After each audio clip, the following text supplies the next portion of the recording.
O ehsan məsələsi. Əvvəla ehsan sözü yaxşılıq deməkdir. Peyğəmbər salavatullah buyurub ki, o şeyə ehsan aiddir, özündən sonra bir insan əsər qoyur.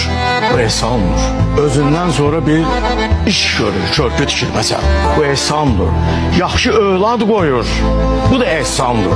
Çünki o evladlar cəmiyyətə xidmət edir. Bu da bir ehsandır. Gəlib orada qarnını doydurmaq o ehsana gedməz.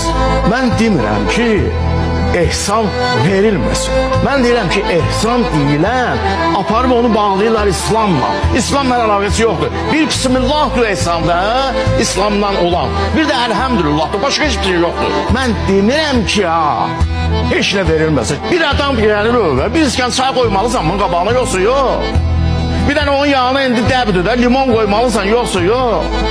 Qənd qoy, mürəbbə qoy, əlin nəyə çatır qoyucunan, hələ də görür. Bunu qoyuyor, mən demirəm ki, o ehsan da belə bir şeydir ki, insan gəlir oraya, 50 adam, 100 adam, gəlir, o sənin qabiliyyətindir, o sənin qalacağındır, ədəbindir. Gəlir onun qabağına bir stəkan çay qoymalısan. O başqa söhbətdir ki, sən gəlirsən ona banan qoyursan, ananas qoyursan. Bu şəkərburadır, paxlavadır, şirin pişmələr var. Rusça ona pisondur deyirlər də. Qoyur onun üstünə şəkərburanı. Şəkərbura toy yeməcidir, ölü yemeci deyil. Paxlava ölü yemeci deyil. Hər yemecin öz nazlaşenisi var. Paxlavanı yerlər toyda, nişanda, Novruz bayramında. Gəlinsin gələndə o 51 dənə, 101 dənə apararlar. Bu başqa söhbəti. Gətirsən də ölü qoyur. Ölü yersi özü də qarışır gələnlərə. Ölüsü yadından çıxır. Ölü üçün toy eləyirlər. Olmaz belə şey. Gələn adamın qabağına adam kimi çıxmalıdır. Bir stəkan çaydı qoyucular. Ölüdür. Bir stəkan çay qoy. Qəndili qoyucular.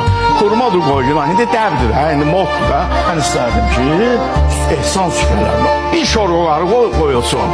Bir də ki, çayı içmək üçün nə lazımdır? Daha vişnə var nəsin gətirib qoyma, yaraşmaz o. O ölüyə yaraşan şey deyil. Gətirir qoyub plovu.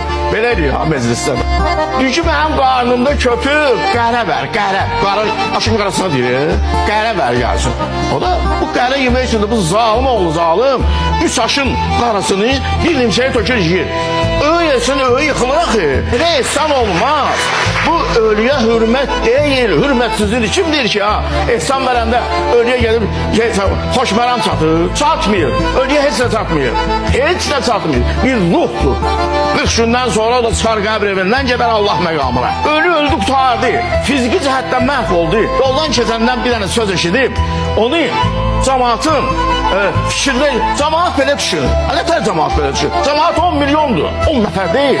Adam kimi baxar. Adam kimi yanaşar. İnsan kimi yanaşar.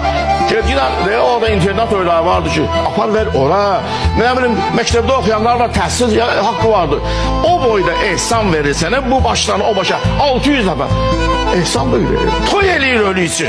Vallah billah toy eləyir ölü için. Şöhrət qazanır ölü için. Bir dənə qəbir düzəldir. 100 mindən baha. O da övü Allah tiksin sənin. Nə olub becər? Sənin ölüm becər. Öləndən sonra, ilindən sonra diriləcək ki, onun üçün 100 min manatlı daş qoyursan. Ayıbdır axı.